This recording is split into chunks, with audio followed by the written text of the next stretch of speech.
তবে আমাৰ এক্সিস্টিং এমসিএলএ মৃত্যুঞ্জয় নাৰ্জাৰী ডাঙৰীয়াই স্পষ্ট জিকাটো 100% স্পষ্ট। ইয়াত কোনো ডাউট থাকিব নালাগে। হয় UPPL বা বিজেপিয়ে চেষ্টা কৰি আছে, ইহঁতে নিজকে জিকাবৰ কাৰণে UPPLও চেষ্টা কৰি আছে, বিজেপিও চেষ্টা কৰি আছে। কিন্তু চেষ্টা কৰিলেও নহ'ব। চৰাইবিল আমাৰে এগেলে আছে আৰু আমাৰ যিটো এক্সিস্টিং এমচিএলএ মৃত্যুঞ্জয় নাৰ্জাৰী চৰাইবিল সমষ্টিৰ পৰা জিকাটো 100%, কোনো ডাউট থাকিব নালাগে।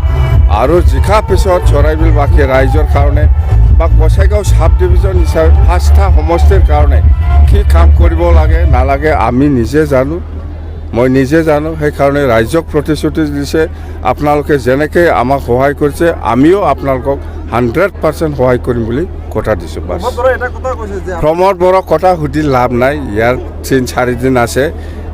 বাস বিরোধী কোন বহিব এবার বিটিসি বিরোধী নাই, সব আমারে। তবে আমার এক্সিস্টিং এমসিএলএ মৃত্যুঞ্জয় নাৰ্জাৰী ডাঙৰীয়াই স্পষ্ট জিকাটো 100% স্পষ্ট।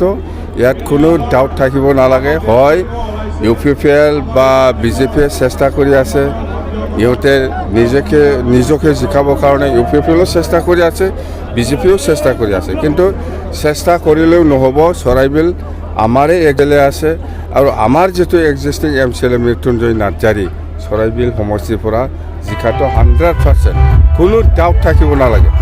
আৰু জিকাৰ পিছত চৰাইবিলবাসী ৰাইজৰ কাৰণে বা গোসাইগাঁও সাব ডিভিজন হিচাপে 5টা সমষ্টিৰ কাৰণে কি কাম কৰিব লাগে নালাগে আমি নিজে জানো, মই নিজে জানো। সেইকাৰণে ৰাইজক প্ৰতিশ্ৰুতি দিছে, আপোনালোকে যেনেকৈ আমাক সহায় কৰিছে আমিও আপোনালোকক 100% সহায় কৰিম বুলি কথা দিছোঁ। বাছ প্ৰমোদ বড়োক কথা সুধি লাভ নাই, ইয়াৰ 3-4 দিন আছে। বাছ বিৰোধী কোন বহিব এবাৰ বিটিসি বিৰোধী নাই, সব আমাৰে।